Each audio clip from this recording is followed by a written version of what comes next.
स्वयं की उपयोगिता को सिद्ध करना ही तृप्ति का आधार व प्रमाण है। परिवार में तृप्ति का स्रोत, संबंधों की पहचान, मूल्यों का निर्वाह और भागीदारी। इसी उद्देश्य से शुरू किया गया इस ऑनलाइन पठन कार्यक्रम में मैं आप सभी का स्वागत करता हूं। सभी परिवारजनों को मेरा प्रणाम। बाबा जी के प्रति कृतज्ञता व्यक्त करते हुए हम आज के सत्र की शुरुआत करते हैं। आज के सत्र में शुरुआत में कल भैया ने जो बात रखी थी उसका संक्षिप्त सार प्रस्तुत करने के लिए मैं प्रथम विनोद भैया को आमंत्रित करता हूं। कृपया विनोद भैया अपनी बात रखें। गजानन भैया, मेरी आवाज आ रही है? हाँ भैया, क्लियर है एकदम। सभी को नमस्ते। श्रद्धेय बाबा जी को नमन। और योगेश भैया जी के प्रति बहुत बहुत कृतज्ञताएं। 2 दिन से हम सभी लोग मूल्यों का निर्वाह इस विषय को लेकर इस सभा में चर्चा में शामिल है। अनुभव मूलक विधि से मूल्यों का साक्षात्कार होता है, इस जिज्ञासा को लेकर कल योगेश भैया यहाँ पर चर्चा हमारे सामने रखे थे। इसी सन को लेकर हम आगे बढ़ते हैं। मानव का होना संबंध के बिना है नहीं। हम सभी लोग हर पल हर क्षण संबंधों में ही जीते हैं। संबंध बिना हमारा जीना संभव ही नहीं है। लेकिन जैसे योगेश भैया जी ने हम सभी को इस अहम बात को समझाने का बहुत अच्छा प्रयास यहाँ पर किया है। हम संबंधों में कैसे जिए, इन संबंधों को हम कैसे समझे, और सही मायने में देखे तो समझे बिना जीना तो होगा ही नहीं। संबंधों को समझने का एकमात्र जरिया है, और वह जरिया है मानव मानव की परस्परता। मानव के परस्परता बिना हम सभी लोग संबंध को समझ ही नहीं पाएंगे। जैसे एक माँ और शिशु के बीच होने वाले संबंध को हमें अगर समझना है, तो इस बात को समझने के लिए माँ और शिशु की परस्परता होना अनिवार्य होता है। अगर मानव की परस्परता हो तो हम सब संबंध को पहचान पाएंगे। इन संबंधों में होने वाले मूल्यों के निर्वाह की बात हमारे समझने का सही मायने में मुख्य मुद्दा रहा है। और योगेश भैया जी ने बहुत ही सटीकता से इस बात को समझाने की कोशिश की है कि मूल्यों को अगर हमें समझना है तो समर्पण के बिना समझना संभव ही नहीं है। और समर्पण का मतलब है त्याग। त्याग इस उच्च कोटि की वस्तु को अगर हमें समझना है, तो एक माँ अपने शिशु के प्रति समर्पित रहती है। और हम सभी लोग ये जानते हैं कि इस रिश्ते में माँ और शिशु के लिए माँ अपनी शिशु के लिए क्या कुछ करती नहीं है और क्या कुछ त्याग देती नहीं है। माँ के त्याग की और समर्पण की कहानियां हम सभी लोग बचपन से सुनते आ रहे हैं, और इस त्याग से हम भली भांति परिचित भी है। वैसे देखा जाए तो जिस परिवार में हम रहते हैं, उस परिवार के प्रति समर्पण होना, या जिस समाज में हम रहते हैं उस समाज के प्रति समर्पित होना, या जो शेष प्रकृति है, इस प्रकृति के प्रति समर्पण बिना हम सभी संबंधों को समझ ही नहीं पाएंगे। जैसा हम जानते हैं, हमारे इर्द गिर्द जो पेड़ है, वनस्पतियां है, पशु है या पक्षी है, मिट्टी पत्थर या धातु है, इनके साथ हमारा जो अनन्य संबंध है, इस संबंध में अगर मूल्यों का निर्वाह होना है तो हमें समर्पण और त्याग के बिना ये सभी बातें होनी नहीं है। अगर समर्पण नहीं है तो हमें हमारे जीते हुए अव्यवस्था का सामना करना पड़ता है, और यही अव्यवस्था हमारी वर्तमान में आज की बेचैनी का मुख्य कारण है। और मुझे लगता है इसी बात को योगेश भैया जी ने हम सभी का ध्यानाकर्षण करने का बहुत ही अच्छा प्रयास कल के सत्र में किया है। फिर से मैं योगेश भैया प्रति कृतज्ञता व्यक्त करता हूँ। गजानन भैया, धन्यवाद। जी बहुत बहुत धन्यवाद भैया। एक और दूसरी प्रस्तुति है जो प्रोमिला दीदी रखने जा रही है, तो मैं दीदी से आमंत्रित करता हूँ।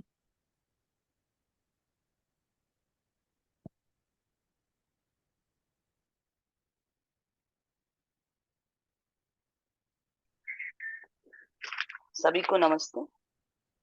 नमस्ते दीदी। अभी जैसा विनोद भैया ने बात की कि समर्पण के बिना, तो कल जो हमारा ध्यानाकर्षण हुआ वो इसी बिंदु पर हुआ कि अभी जो कठिनाई की जगह है मूल्यों के अध्ययन में, वो समर्पण का रुका होना। और वो समर्पण का रुका होना किस वजह से है? क्योंकि हमको मूल्य की पहचान, स्पष्ट मूल्य की स्पष्टता में कुछ बाधाएं हैं। क्या वो बाधाएं हैं? कि आज की स्थिति में भी हमको कुछ तो समर्पण के डिजाइन दिखते हैं। जैसे हम युद्धों में समर्पित रहते हैं, आस्था केंद्रों में अपनी जिंदगियों को लगाए रहते हैं।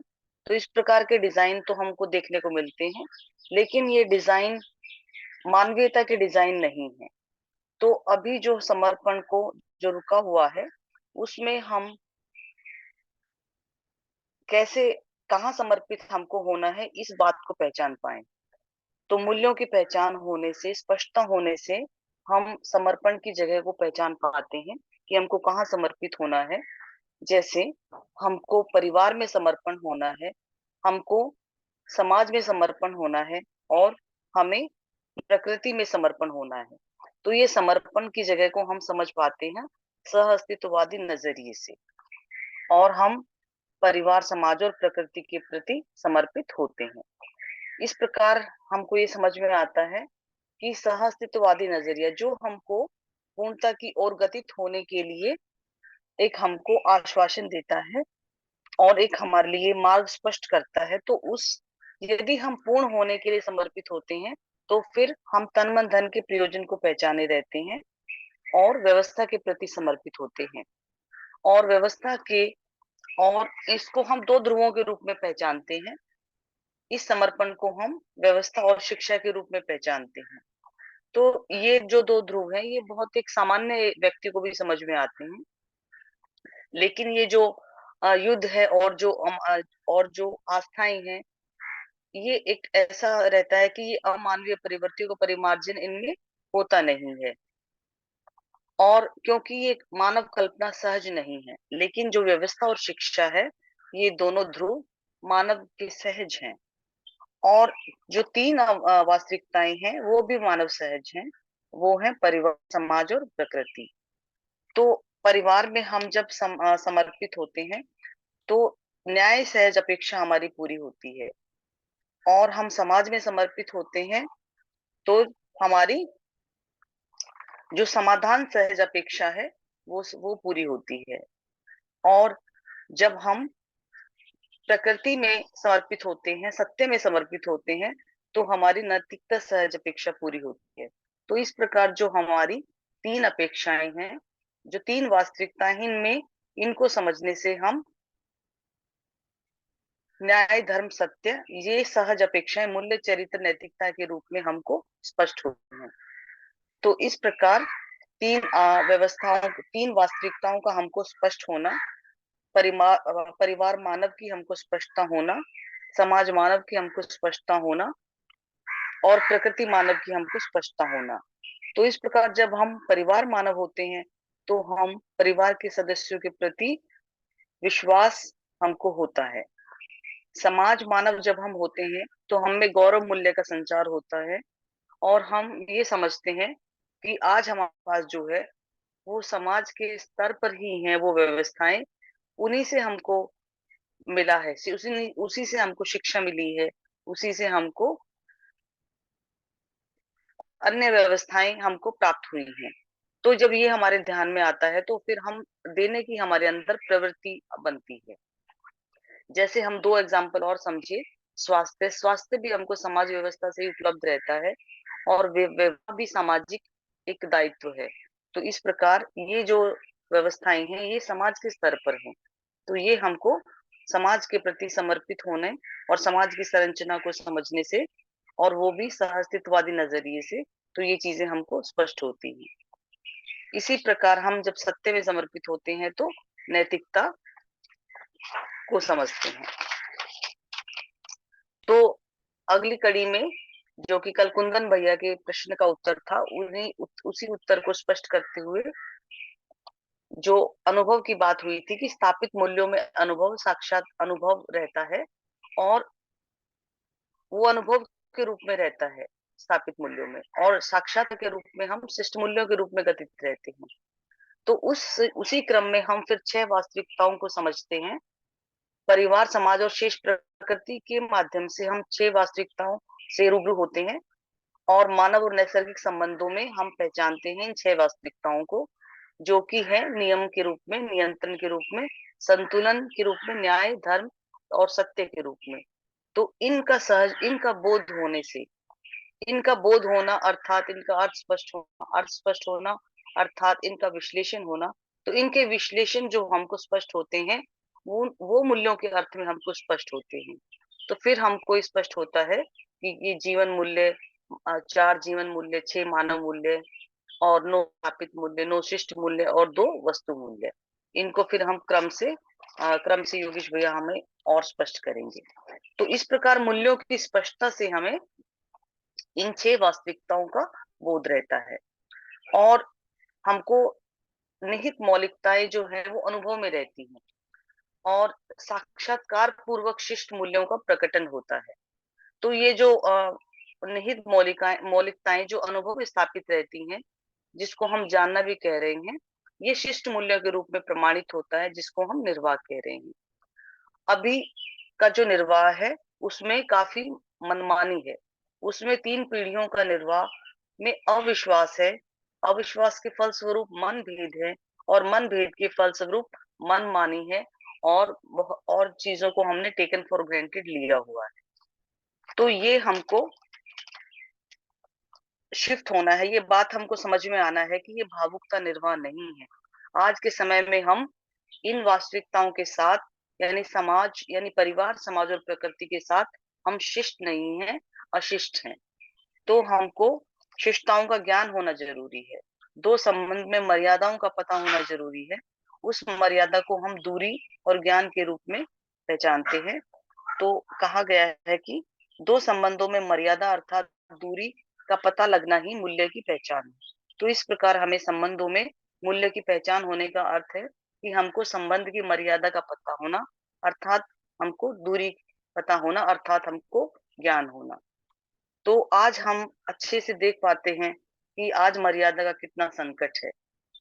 इसी को एक और एग्जाम्पल से हमने समझा कि शरीर और जीवन में दूरी का ज्ञान हमको होता है, तो जी शरीर की हमको समझ रहती है, और इस शरीर को किस प्रकार चलाना है ये हम समझ पाते हैं।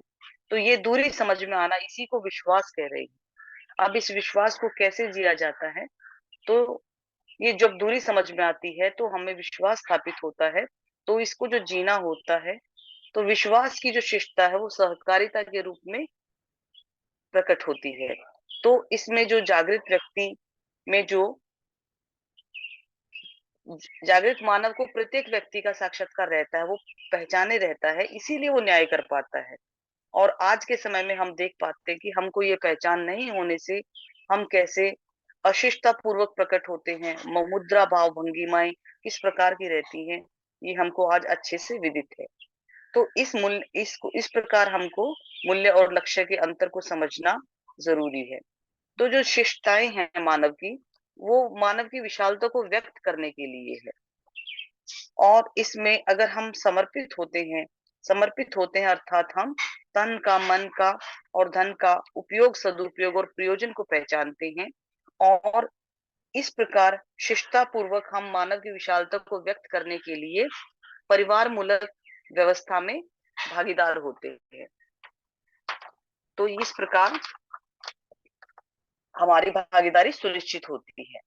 और ये भी हम देखते हैं कि आज की दुनिया में जो ज्वलंत विषय है वो मूल्य और नैतिकता है।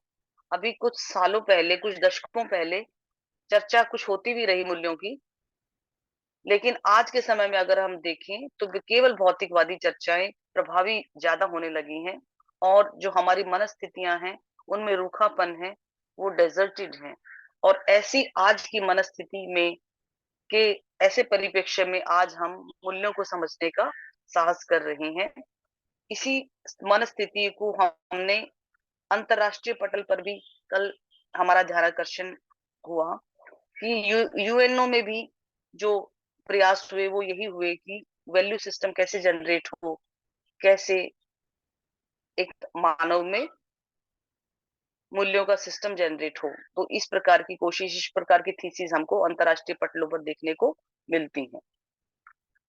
तो ये हमको समझ में आता है सहअस्तित्ववाद, जब इस प्रस्ताव से हम रूबरू होते हैं। तो जागृत मानव जो होता है उसको स्थिति में स्थापित मूल्यों का अनुभव रहता है, और उनका जो जीने का तरीका है और उन जो व्यवहारिक रूप में वो हमारे सामने प्रस्तुत होते हैं, वो समाधान, समृद्धि, लक्ष्य पूर्वक प्रस्तुत होते हैं। यही शिष्टता है। इस प्रकार वो शिष्टता पूर्वक हमारे सामने प्रस्तुत होते हैं, वो शिष्टताएं को हम पहचानते हैं, और फिर हम भी स्थापित मूल्यों के अनुभव की ओर गमन करते हैं। तो इस प्रकार ये जो कल बिंदुओं पर ध्यानाकर्षण हुआ, तो ये कुछ पृष्ठभूमियां हमारे सामने रखी गई जो कि हमको आगे मूल्यों को और चर्चा और समझने में उपयोगी होगी। और अब हम और आगे की मूल्यों की ओर क्रम को समझेंगे, जो कि वो वस्तु मूल्य से शिष्ट मूल्य से स्थापित मूल्य, और फिर मानव मूल्य और जीवन मूल्य की ओर हम इन मूल्यों की गहराई को और समझेंगे अभी। जी धन्यवाद भैया। जी, बहुत बहुत धन्यवाद दीदी, बहुत ही शानदार और प्रेरणादायी प्रस्तुति रही आपकी। तो मैं अभी योगेश भैया से निवेदन करूंगा कि वो आगे की जो बात है वो रखें।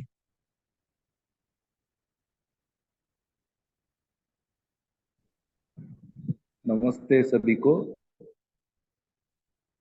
नमस्ते भैया। नमस्ते। आज हम आगे की चर्चा शुरू करते हैं। नमस्ते भैया। इसके पूर्व यदि आप सब में से किसी को 2 दिनों की चर्चा में कोई मुद्दा अस्पष्ट हुआ हो, उसमें कुछ प्रश्न बन रहे हो, तो हम उसको प्रयास करते हैं समझने का, और फिर आज की चर्चाओं के लिए आगे बढ़ते हैं।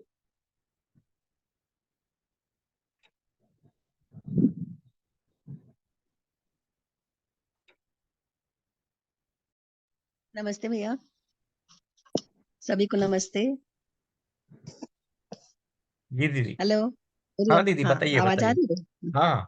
हाँ भैया, मेरा एक प्रश्न था। अपेक्षा, संबंधों में अपेक्षा जैसे होती है ना? अपेक्षा और मूल्य क्या एक ही चीज है? हम लोग चर्चा कर रहे थे ऐसे कि निश्चित अपेक्षा जो है अस्तित्व सहज अपेक्षा मूल्य है, ऐसा क्या ठीक है? दीदी, ऐसे अपेक्षा तो मूल्य नहीं लगता है। हम्म। ये मूल्यों की ओर जाने की प्रक्रिया क्रम में जो हमारी अभिव्यक्तियां हैं, उसको हम्म। हम अपेक्षा कह सकते हैं। हाँ। क्योंकि मूल्यानुभूत हुए तो हम तृप्त हम्म। रहते हैं, उस स्थिति में हमको अपेक्षा नहीं रहता। हम्म।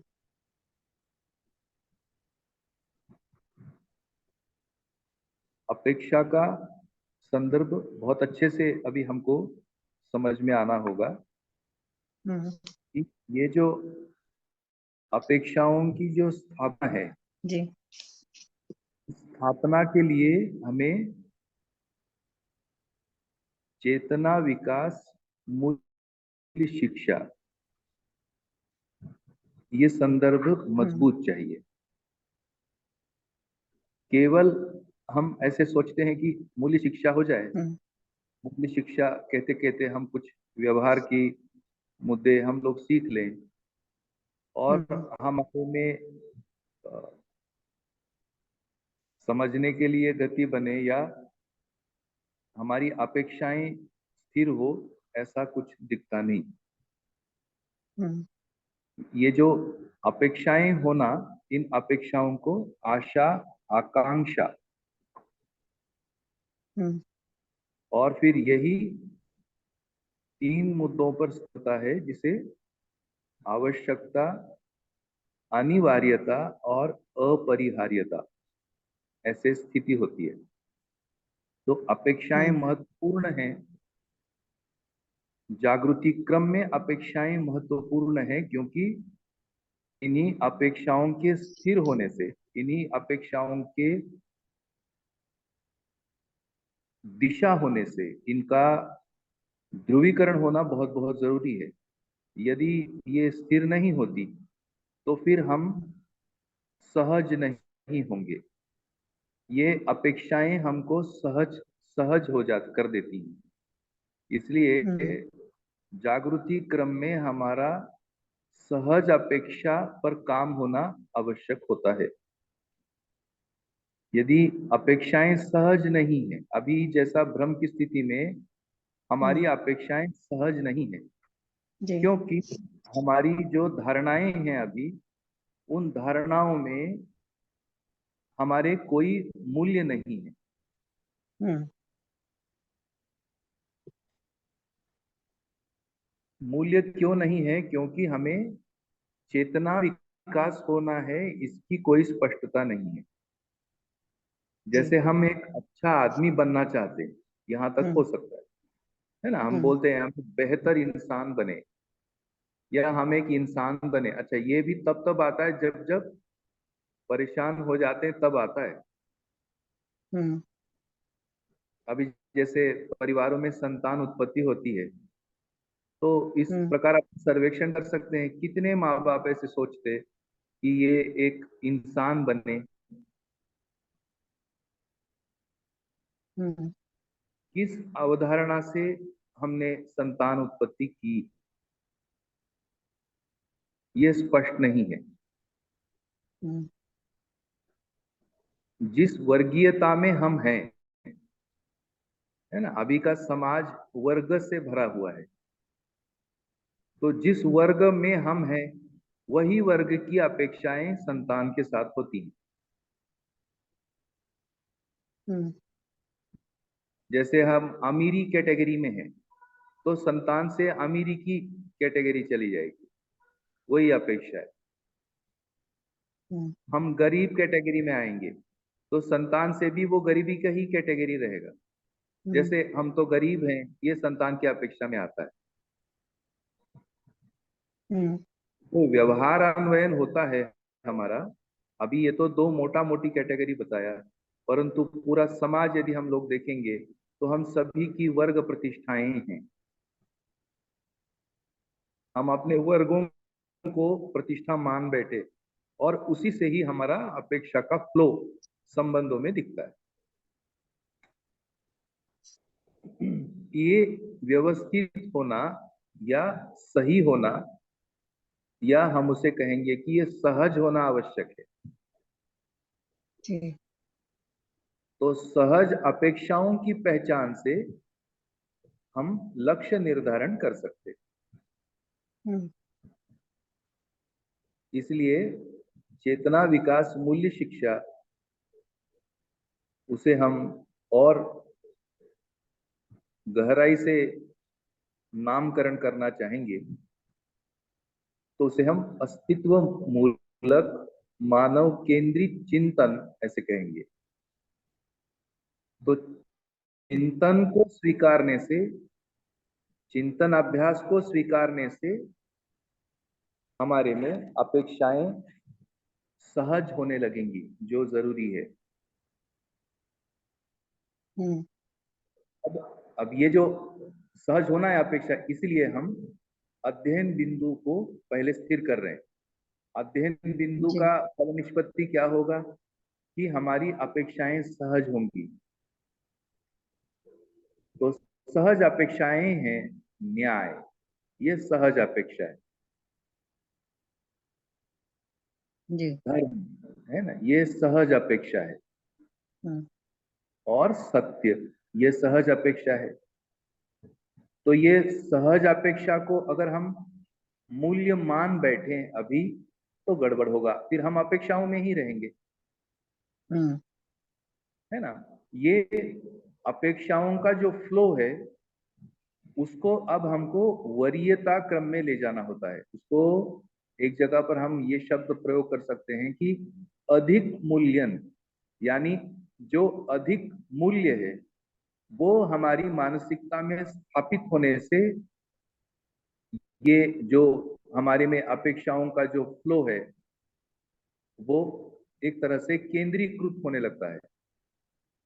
यदि हमारी मानसिकता में अधिक मूल्यन की जगह पर गलत हो गया है, यानी भ्रमित स्थिति में, जैसे एक गलत हो गया कि वर्गीयता गलत हो गई, हम्म, तो जी। गलत वर्गीयता होने से हमारे अपेक्षाओं का फ्लो डिस्टर्ब हो हम्म, गया, अभी डिस्टर्ब है। तो एक अच्छा सूत्र है, जो जिस मूल्य को अवधारणा में स्वीकारता है उसी के अनुरूप उसमें स्वभाव का अवतरण होता है। हम्म, अगर हम बड़े बनने के नाम पर हमने कुछ मूल्य स्वीकार लिया तो फिर हमारा अवधारणा वैसा ही होगा। हम्म, तो अगर ऐसी वर्ग प्रतिष्ठाएं हमारे में बैठ गई हैं तो फिर हमारा जो अवधारणा का क्षेत्र है वो डिस्टर्ब है, वो मूल्याधिष्ठित नहीं। इसीलिए हम सभी में हमसे अधिक क्या है, अधिमूल्यन अलग चीज, अधिक मूल्यन अलग चीज है। तो अभी हम ये ही कहेंगे या यही अवधारणा स्वीकार करेंगे कि भ्रांत जो स्थिति है अभी उससे निर्भ्रांत स्थिति, ये हमारे लिए अधिक मूल्य। तो निर्भ्रांत स्थिति में क्या होता है, वो हमारे लिए अधिक मूल्यन की जगह बना लेगा, वही हमारी कल्पना में आना होगा। तो निर्भ्रांत मानव के जो आचरण है वही हमारे लिए अधिक मूल्यन, और अधिक मूल्यन में अभी हम जो लघु मूल्य है तो फिर सूत्र बनता है लघु मूल्य, ये गुरु मूल्य में लघु मूल्य समाया रहता है। तो जो गुरु मूल्यन हमारे में जगहें बन गई हैं उस पर पुनर्विचार करना होगा। तो जब तक गुरु मूल्यन हमारे में गड़बड़ है तब तक ये अपेक्षाओं का संकट संवेदनाओं में ही ये दलदल बनाता रहेगा और हम एक गलती के बाद दूसरी गलती करते रहते। जैसे मेरी पढ़ाई में भी आ रहा है और चर्चा में भी आ रहा है, और जितना मेरा पिछले 10-15 वर्षों की जो चर्चा हो रही है मध्यस्थ दर्शन के बाबत, और जितना जैसे आप जैसे सभी बंधु भगिनियों से जो चर्चा आ रही है सुनने में, उन सभी में यही एक दिखता है मुद्दा कि हमारा जो गुरु मूल्यन है वो एरिया अभी अस्पष्ट है। हमने अपनी अपनी कल्पना से गुरु मूल्यन फिक्स किया हुआ है और उस अनुरूप में हम अपनी अपेक्षाओं को लगाते हैं, वो पूरा नहीं होता। और कुछ एक जगह पर यही गुरु मूल्यन आदर्श का रूप बना लेता है, फिर उन आदर्शों के साथ हम घसीटते हुए चलते हैं। तो वो जो जर्नी है वो स्मूथ नहीं है, वो समाई हुई जर्नी नहीं है, उसमें आदर्श भिन्न रहते हैं, हम भिन्न रहते हैं।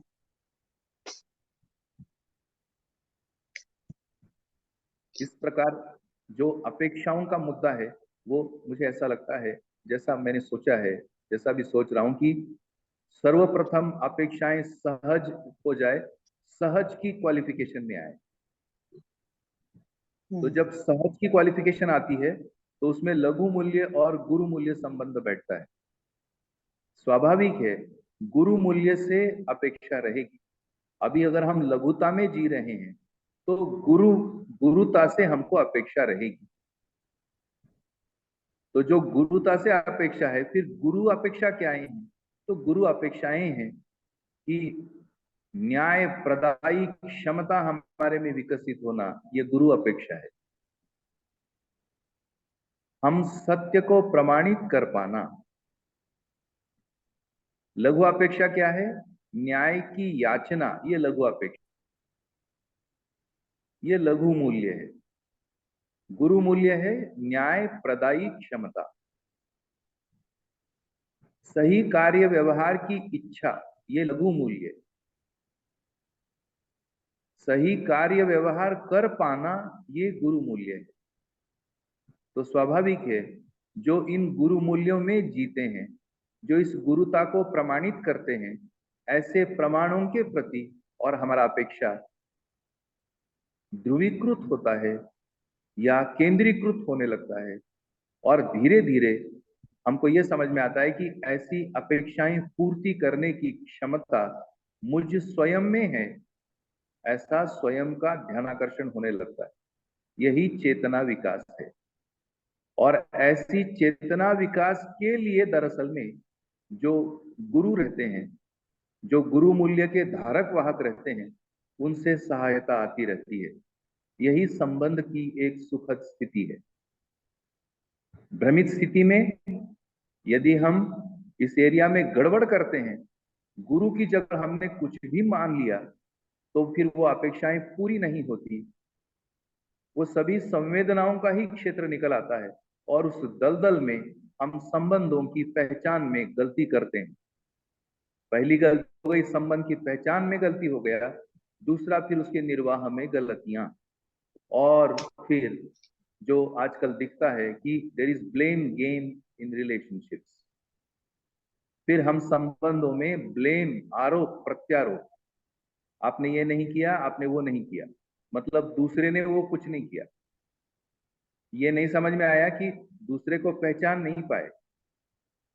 क्यों नहीं पहचान पाए? क्योंकि जो हमारी कल्पनाएं हैं, इच्छा विचार आशा में लघु मूल्य और गुरु मूल्य में हम संबंध बैठा नहीं पाए। तो अपेक्षा होनी है, पर अपेक्षाएं सहज होनी है। ये पहला काम है अध्ययनार्थी के रूप में। जिनकी अपेक्षाएं सहज हुई, अर्थात उनमें गुरु मूल्य की स्थापना स्पष्ट हो गई, अब लघु मूल्य में गुरु मूल्य समाया रहता है। इस स्थिति के अनुसार हम अधिक मूल्यन में मानव चेतना, देव चेतना और दिव्य चेतना, ये चेतना विकास हमारी मानसिकता में गुरु मूल्य में आता है। और मूल्यों का अध्ययन में गुणात्मक परिवर्तन, यही हमारे में गुरु मूल्य के रूप में स्थापित होता है। गुणात्मक परिवर्तन के लक्ष्य के बिना इन अपेक्षाओं का कोई, हमारे लिए मुझे लगता है, इसका कोई अर्थ नहीं बनता। तो गुणात्मक परिवर्तन होना, यही मेरी अपेक्षा है। और ऐसे गुणात्मक परिवर्तन के लिए मैं समझूं, यह अपेक्षा बना। समझने के लिए अध्ययन, यह अपेक्षा बना। और अध्ययन के लिए कंटेंट होना, यह अपेक्षा बना। और सुंदर बात होगा, और ऐसे कंटेंट को व्यक्त करने वाले व्यक्ति मिल जाए तो अपेक्षा पूरी हो गई।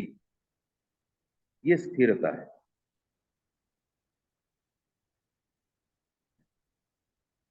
तो यदि गड़बड़ हो गया, आज ऐसी स्थिति है कि आज हमारी गड़बड़ियां यही हैं कि हमारा गुरु मूल्यन अस्पष्ट है। और लघुता तो समझ में आती है। कैसे समझ में आती है? क्योंकि क्षणिकता से लघुता समझ में आती है। सारा सुख का दायरा क्षणिक है, भंगुर है, इसलिए वो लघु है। तो हम निरंतरता की ओर ऐसे शाश्वत सुख की ओर, तो अब केवल शब्द राशि होना है या उसमें वस्तु भी होना है, ये अब हमको स्पष्ट होने की आवश्यकता है।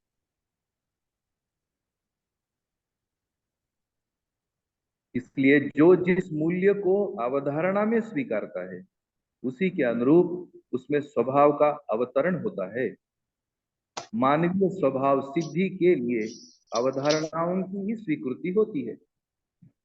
इसी प्रक्रियावश मानव जिस मूल्य को स्वीकार कर लेता है, उसी मूल्य में से के लिए प्रस्तुत होता है। ये इसकी प्रक्रिया है। तो महत्वपूर्ण है ना अपेक्षाएं। हाँ भैया, ये तो महत्वपूर्ण है, मगर मेरा फिर और एक प्रश्न आ रहा है कि जो बोलिए। जिस मूल्य को स्वीकारता है वही अवधारणा में रहता है, तो यहाँ पे जो स्वीकृति है ये साक्षात्कार पूर्वक वाली बात है कि भाई हाँ अवधारणा हाँ, में ये जाएगा तो सच। नहीं हम्म। नहीं नहीं, हम्म। ये साक्षात्कार जी। पूर्वक वाली अभी है नहीं। ये है अध्ययन बोध वाली स्वीकृतियां हैं। अध्ययन अच्छा। होना मतलब अवधारणा होना। हम्म। पहले अवधारणा तो होना ना, अभी एकदम साक्षात्कार कैसे? अभी अवधारणा पूरी नहीं है। अवधारणा पूरा होने के लिए श्रवण पूरा होना होता है। हाँ श्रवण भैया, तो पूरा होने यहाँ। का मतलब है, जी। हम मानवीयतापूर्ण जीवन में जीने लगते हैं। जी। यानी श्रवण पूरा होने का मतलब वांछित क्या है वो क्लियर है, यानी जी। सहज अपेक्षा स्पष्ट हो गई। ठीक है। ये है अवधारणा। हम्म। उसको स्वीकार लिया, ये जी। हमें चाहिए। जी।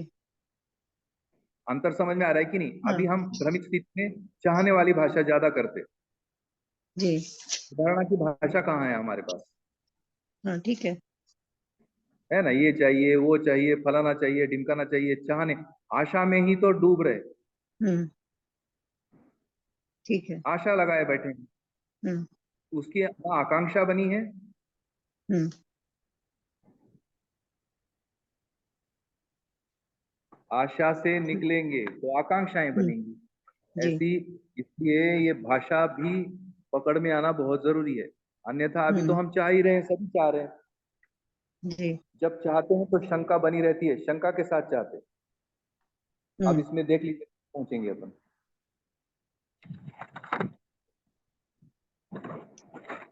तो चाहना से निकल करके इच्छा भी होना होगा। हम्म। ऐसी इच्छा होने के लिए ऐसी अवधारणाएं जरूरी है।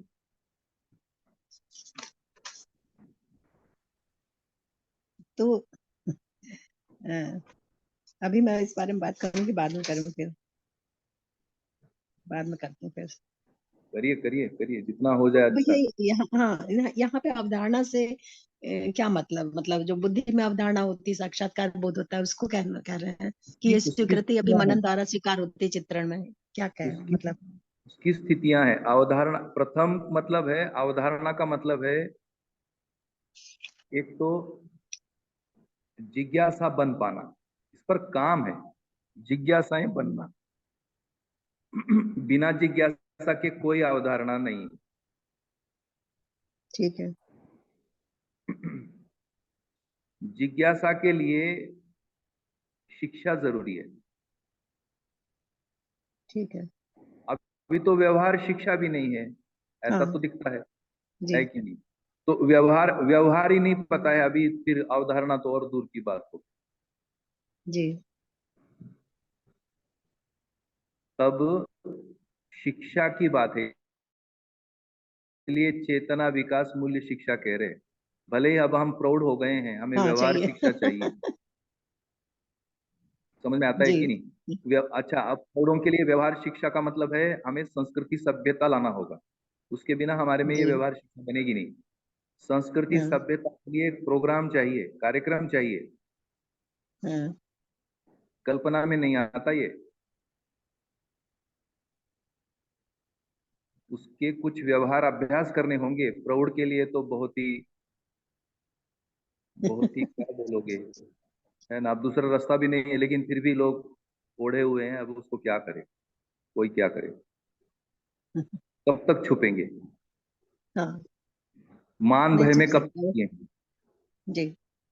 तो प्रौढ़ अभी भयभीत है, उसको मान भय है, हम्म। धन भय है, पद भय है। ये भय भय भय में कहाँ अवधारणा होगा? हम्म। बचाव की अवधारणा है, इसलिए प्रौढ़ अभी रुका रुका है। कल जैसे बात किया ना, प्रौढ़ में हम्म। समर्पण नहीं है आज के, हाँ। है ना। संवेदनाओं की दुकान मजबूत बना के सोचता है संज्ञानीयता हो जाए। ये संवेदना की दुकान चलाकर कहाँ बनेगा? जी। ये का मसाला चाहिए, थोड़ा हित का चाहिए, थोड़ा लाभ का चाहिए, इस मसाले से कहाँ न्याय बनेगा, कहाँ न्याय की अवधारणा बनेगी? तो ये जी। थोड़ा सा सोचने वाला मुद्दा तो है कि नहीं? तो हम्म। प्रौढ़ के लिए हम्म। शिक्षा शिशु के लिए तो है ही है। हम्म। तो जब शिक्षा हमारे में होती है ना, तब हम सीखते हैं। मानव चेतना के व्यवहार को सीख कर उन प्रवृत्तियों तक अपन पहुंचने का प्रयास करते। जब तक प्रवृत्तियां में नहीं पहुंचते, तब तक जिज्ञासाएं भी नहीं आती। जैसे ही जिज्ञासाएं हैं, वैसी अवधारणाएं हैं। बिना जिज्ञासा के कौन भला बताएगा? आप तो हम्म। बाबा जी को देखे, बाबा जी ऐसे गप जी। मारते थे क्या?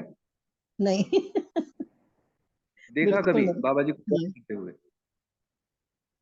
बैठे हैं जी। अपन, है ना, गप सड़क लगा हुआ है, देखो बाबा जी ये हो गया, फलाना हो गया, ढिमकाना हो गया। क्या पूछते थे?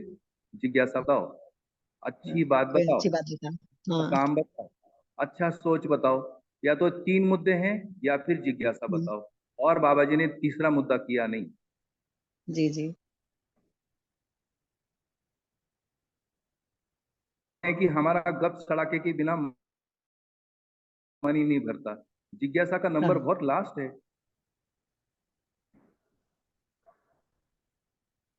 इसलिए वो इच्छाओं के विश्लेषण है। तीव्र हम्म। इच्छा, कारण इच्छा और सूक्ष्म इच्छा। तो जो प्रौढ़ की स्थिति में आप अवधारणा पूछ रही हैं, जबकि बालक में वो सरल है, क्योंकि उसमें इस हम्म। प्रकार का कोई संवेदनाओं की दलदल उसमें नहीं है। हमारे जी। में और बालक की स्थिति में अंतर है। बालक सीधे सीधे जी। न्याय का याचक है, इसलिए सीधे हम्म। सीधे अवधारणाएं हैं। प्रौढ़ अभी सीधे सीधे अवधारणा तक नहीं है, उसको मनौती लगता है। हम्म। समझिए ना, आपके लिए अच्छा रहेगा, ऐसी भाषा चाहिए उसको।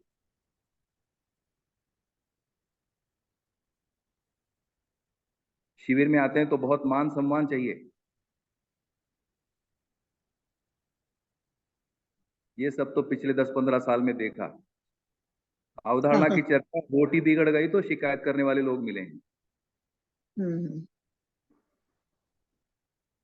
तो अवधारणाएं होने के लिए हम आपको पूर्व स्मृति, पूर्वाभ्यास, पूर्वाग्रह, इससे छुट्टी हम्म। पाना होता है, तब अवधारणाएं स्वीकार होती। यानी अवधारणा का मतलब है जो वांछित है उसे स्वीकार होने की प्रक्रिया।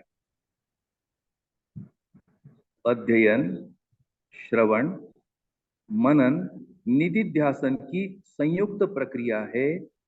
निश्चित अवधारणा की स्थापन प्रक्रिया ही निधिध्यासन है।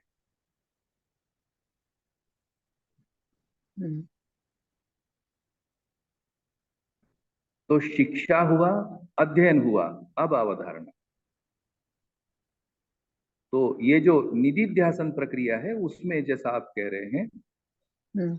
ये बोध होना या ये बुद्धि में होने वाली अवधारणाएं। और ये जैसे अभी बाबा जी ने ध्यान दिलाया कि जो जिस मूल्य को अवधारणा यानी उसको पाने के लिए अवधारणा स्वीकारता है, तो वो तो उसका तो प्रत्यावर्तन ही नहीं हो पाता, वो कोलैप्स होती रहती है बार बार। हम्म। है ना। मान लो हम एक बड़ा आदमी बनना चाह रहे हैं, जैसा भी बड़ा आदमी। जैसे मैं एक बड़ा आदमी, है ना, मेरे इर्द गिर्द ऐसे 1,000-500 लोग, कुछ भी, है ना। और मेरे को कोई हार से वो कर रहा है, फलाना ढिमकाना, क्या क्या क्या नहीं, पता नहीं क्या क्या सोचता है आदमी बड़ा आदमी के लिए। सब रहस्यमय है। एक उदाहरण बता रहा हूँ। जैसे हम्म। हमारा नाम होना एक सोच लिया। जी। अब जी। अगर ऐसा आदमी, तो आप उसकी अवधारणा प्रत्यावर्तित ही नहीं होती। मन का प्रत्यावर्तन वृत्ति में सफल ही नहीं होता। बार बार करते, बार बार असफल होता है। वृत्ति का चित्त में प्रत्यावर्तन नहीं होता। तो ये बार बार प्रत्यावर्तित होने का प्रयास है, परंतु सत्य सहज नहीं होने से यह प्रत्यावर्तन सफल नहीं होता। कहाँ बुद्धि में जाएगा चीज, कैसे साक्षात्कार भी होगा? ये सब भ्रम निकल कर आया। इसलिए भ्रमित जो अवधारणाएं हैं वो प्रत्यावर्तित नहीं होती। एक शालीनता के रूप में इस सूत्र आता है कि जो जिस मूल्य को अवधारणा में स्वीकारता है उसी के अनुरूप उसमें स्वभाव का अवतरण होता है।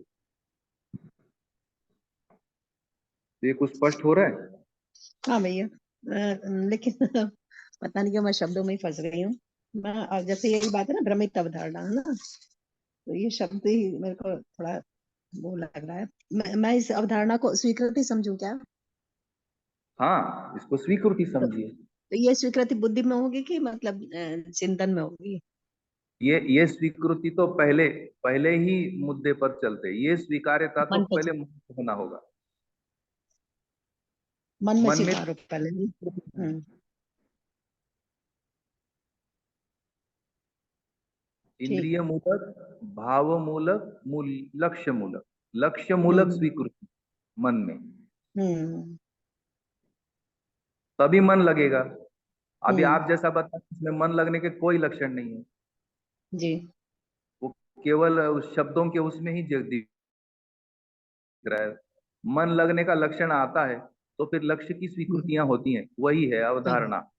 भाई बाबा जी से अवधारणा सुन रहे हैं कि जैसे अपन ने कहा कि कथा कहानी सुन रहे हैं? हम्म बताइए, इतने वर्षों से बाबा जी से क्या सुने अपन? वास्तविकता।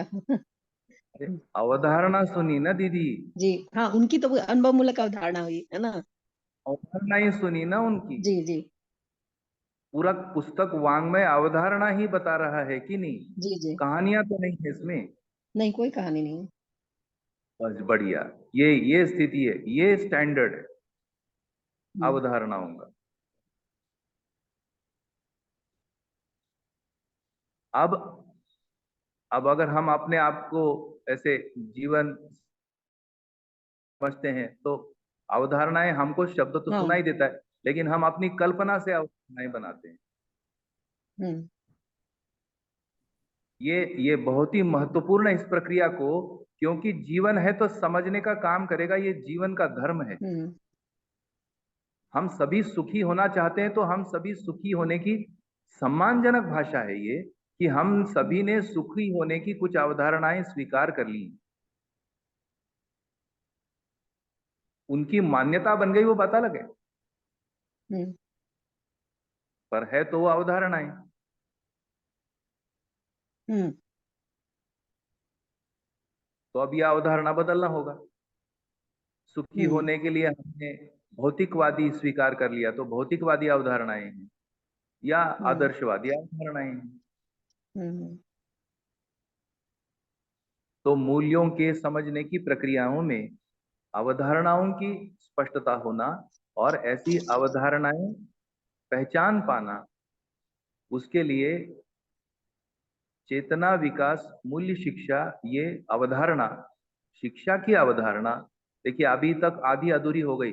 मूल्य शिक्षा से काम चल जाएगा ऐसे पन चल दिए, परंतु चेतना विकास रह गया, इसलिए आधी अवधारणा के साथ चले, सफलता नहीं हम्म दिख रही है। चेतना विकास हाँ मूल्य शिक्षा, ये शिक्षा की पूर्ण अवधारणा है। हाँ। इसलिए चेतना विकास के साथ ही मूल्य शिक्षा यदि सफल है तो ये अवधारणाएं होंगी जो बुद्धि तक पहुंचेंगी, फलता अनुभव होने की संभावना है। हम्म अब क्लियर हुआ? हाँ, अब सही हो गया भैया। मतलब योगेश दादा, अभी योगेश भैया, हाँ भैया नमस्ते, बोलिए भैया। नमस्कार। ये अवधारणा को थोड़ा सा सिंप्लीफाई करो ना, थोड़ा एकदम शब्द में। मैं जो समझ रहा हूँ वो कुछ थोड़ा सा मतलब, अब थोड़ा अवधारणा को थोड़ा समझाओ ना, मतलब क्या है? अवधारणा का मतलब है सिंप्लीफाइड, मतलब कैसे बताऊं आपको? अवधारणा का मतलब है, सरल बात अगर करें तो हम सभी कुछ पाना चाहते हैं, ऐसा है कि नहीं? हाँ, कि नहीं चाहते? चाहते हैं। हम कुछ पाना चाहते हैं। अच्छा ये बताइए, हमने चाह लिया और हो गया, ऐसा कुछ होता है क्या? उसको तो चमत्कार कहेंगे। नहीं, नहीं होता है। ऐसा तो नहीं होता, तो फिर होता क्या है? कोशिश करनी पड़ती है कुछ उसके वही, लिए। कोशिश कैसे करेंगे? मतलब उसे सीख के या करके, हो ना। जान के। राइट। तो ये जो पूरी प्रोसेस है, हाँ, हाँ। जो हम पाना चाहते, वो कैसे पाएंगे, क्यों पाएंगे, कितना पाएंगे, ये सारा जो प्रोसेस आता है, जो कंटेंट आता है उसका, जो हम पाना चाहते हैं उस कंटेंट को हम अवधारणा कहते हैं। एक मैप बनता है हमारे में। जैसे हम सुखी होना चाहते हैं, तो सुखी होने की अवधारणा हमारे में आती है। अभी क्या अवधारणाएं चल रही हैं? हम सुविधा से सुखी होंगे, तो सुविधा की अवधारणा है अभी हमारे सबके पास। उसी का काम चलता है कि नहीं? अवधारणाएं तभी काम कर रहे। हम मानव है ना, हम जानवर नहीं है। जानवर को अवधारणा की जरूरत नहीं है, हमको है।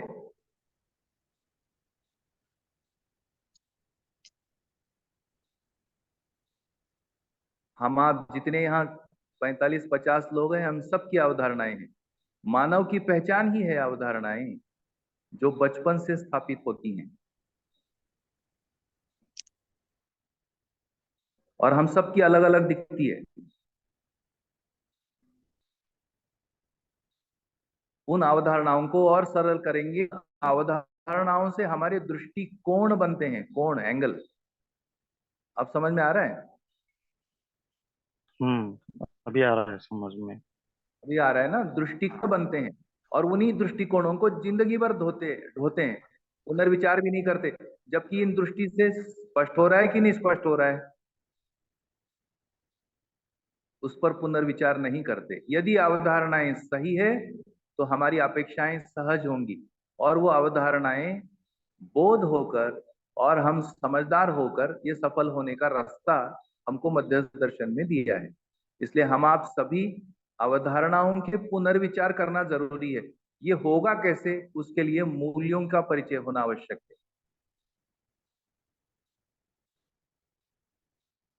अभी देखिए, जिस वस्तु मूल्य की चर्चा हमको प्रारंभ में करनी है, अब सबके पास वस्तु है। वस्तु का मतलब, अभी सुविधा ले लीजिए, कोई उपयोग की चीज। आपके पास वस्तु है कि नहीं, कि नहीं है?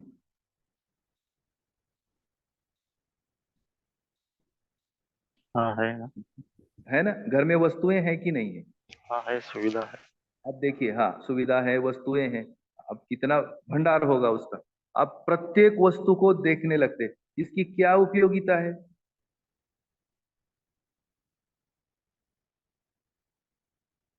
उसे कहते हैं अवधारणा। बहुत सारा ऐसा वस्तु है जिसको होने से हमको अच्छा लगता है। वस्तु अच्छा हो ये जरूरी नहीं है।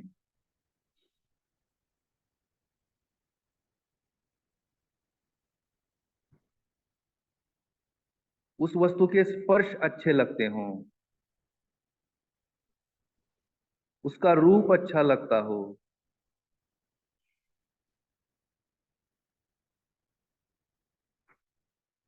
उसकी उपयोगिता क्या है। तो उपयोगिता को जान पाना यह अवधारणा हुई वस्तु की, वही उसका मूल्य है। तो वस्तु का मूल्य उसकी उपयोगिता है।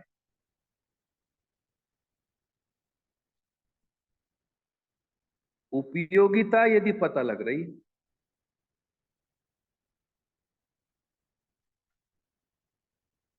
तो हमको वस्तु की अवधारणा है। अन्यथा अगर अवधारणा होती, सही अवधारणा होती, तो वस्तु का संग्रह ना होता। उसका उपयोग है तो उसका फिर उपयोग ही होता, सदुपयोग करते। ऐसा है कि नहीं? हमें सही चीजों के मूल्य का अवधारणा को पहचानना है। पहचान पाना जरूरी है। ठीक है, अन्यथा समझ में आया। हमारी वस्तुओं की अवधारणा नहीं, इसलिए तो मार्केट चला रहा है ना हमको। मार्केट बता रहा है why this is important for you. हम थोड़ी तय कर रहे हैं।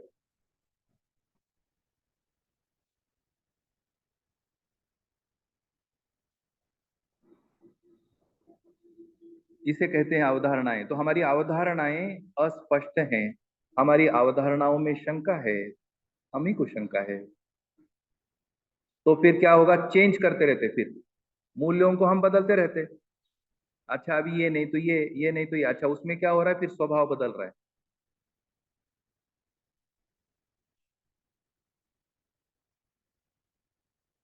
स्वभाव बदल रहा है मतलब आचरण बदल रहा है।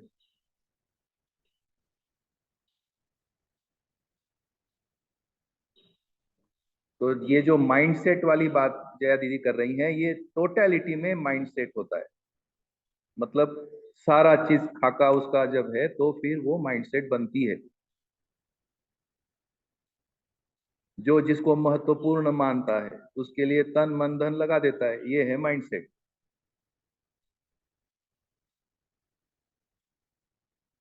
और उसके जो मूल में अभी विश्लेषण अपनी हो रहे हैं, उसके मूल्य में है ये जो मूल्य की अवधारणाएं हैं, मूल्य के साथ जो चेतना विकास की अवधारणाएं हैं, ये हमारे में स्पष्ट होना।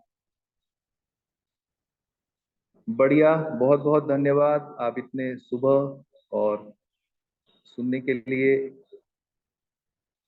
प्रस्तुत होते हैं, तो हमारे में भी ये मूल्य की अवधारणाएं धीरे धीरे स्पष्ट हो रही है। आशा है ये 2-3 दिन की प्रस्तुतियां मूल्यों की पृष्ठभूमि बना रही है। फिर से एक बार दोहरा देता हूं, मूल्यों को समझना मेरा छोटा सा स्पष्टीकरण का प्रयास यही बताता है कि हम एक बहुत जटिल मुद्दे की सुलझन की ओर जा रहे हैं। इसलिए इसकी पृष्ठभूमियां जितनी हमको अच्छे से स्पष्ट होंगी, उतना ही ये मूल्यों का अध्ययन हमारे मूल्य परिवर्तन में, हमारी अवधारणाओं के परिवर्तन में, उसमें निश्चित होने में, अपेक्षाएं सहज होने में सहायक होगा, ऐसा मुझे लगता है। 30 मूल्यों को हमको एक एक करके समझना है और साथ में धीरे धीरे ऐसी स्पष्टताएं लेकर और मूल्यों की पृष्ठभूमि के साथ 30 मूल्य हमारे अध्ययन बिंदु हैं, ये हमको स्वीकार होने से आगे वाङ्मयों के पठन में ये चर्चा आपके लिए सहायक होगी। आज की उपस्थिति के लिए और ये सारा एक प्रेरक वातावरण भले ही ऑनलाइन है, ये बनाए रखने के लिए आप सभी को बहुत बहुत धन्यवाद। और हम कल और नई चर्चा के साथ मिलते हैं। तब तक आपके मन में कोई प्रश्न आ रहे हो तो कृपया अपने ग्रुप पर भेजिए या चर्चा में व्यक्त कीजिए। बहुत बहुत धन्यवाद। नमस्कार। धन्यवाद भैया जी, नमस्ते सभी को।